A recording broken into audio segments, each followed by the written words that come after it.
Okay, we had an occasion to come to Honolulu for business, and so while we're here, we're stopping at the Foster Botanical Gardens, which is right in downtown Honolulu. I mean, it's big city, high rises and everything, but there's a nice 14-acre garden here. Found out you have to enter it from South Vineyard as you're driving towards the airport. Is the only way you can get in here, so if you do come here, that's how you do it. Anyway, standing next to a Sapote tree. This is a member of the myrtle family.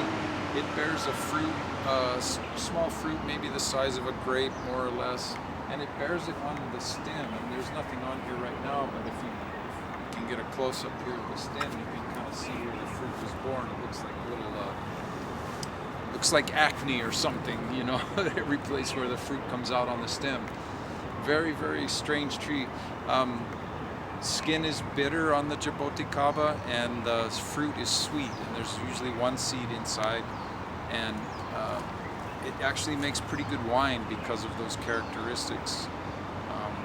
Anyway, very neat tree. Doesn't get very big, so if you are in a climate where you can grow this, you don't have to worry about it taking over the whole yard. And also behind me on this side is a cinnamon tree, which you're not going to be able to see very well because it's so big. But this is, you know, in order to make cinnamon, we peel the bark off of this tree. And of course, we won't do that here in the gardens. That wouldn't be appreciated. But that's how cinnamon is created, by peeling the bark off of this tree. It's Cinnamonium verum, I believe, is the botanical name.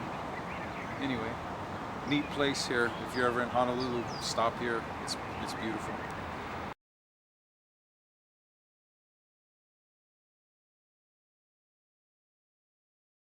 Go. Okay, here we have, this is a black pepper vine. It's Piper negrum.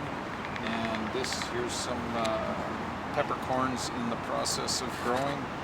And if I'm not mistaken, these are taken off, dried, and then ground up for your salad or whatever you put pepper on.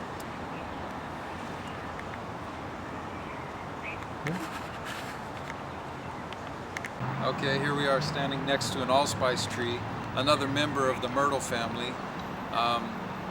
This is probably a very old tree. These trees just don't grow very fast or very big. And for something to be as big as this is, it's quite old. You know, this is used in pumpkin pies and you know, various kinds of cookings. It makes a blackberry. You know, after flowering and setting fruit, it makes a small blackberry that the spice is made from. Okay, here we have the Buddha's hand citron, and this is a very strange member of the citrus family. It makes this kind of a fruit where it's, you know, I guess that's supposed to be Buddha's hand.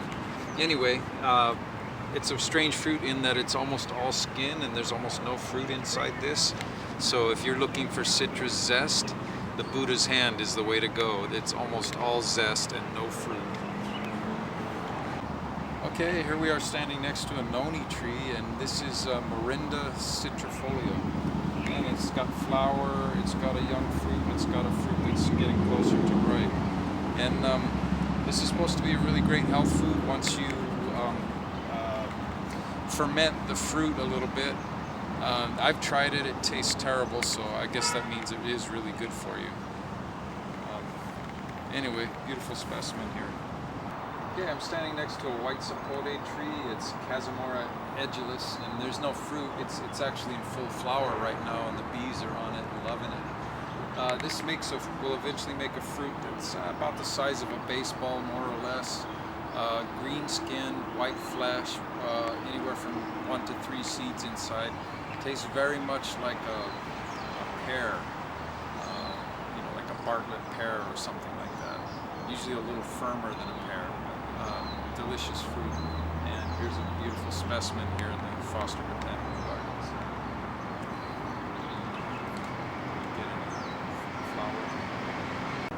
Okay, here, this is the Aki apple.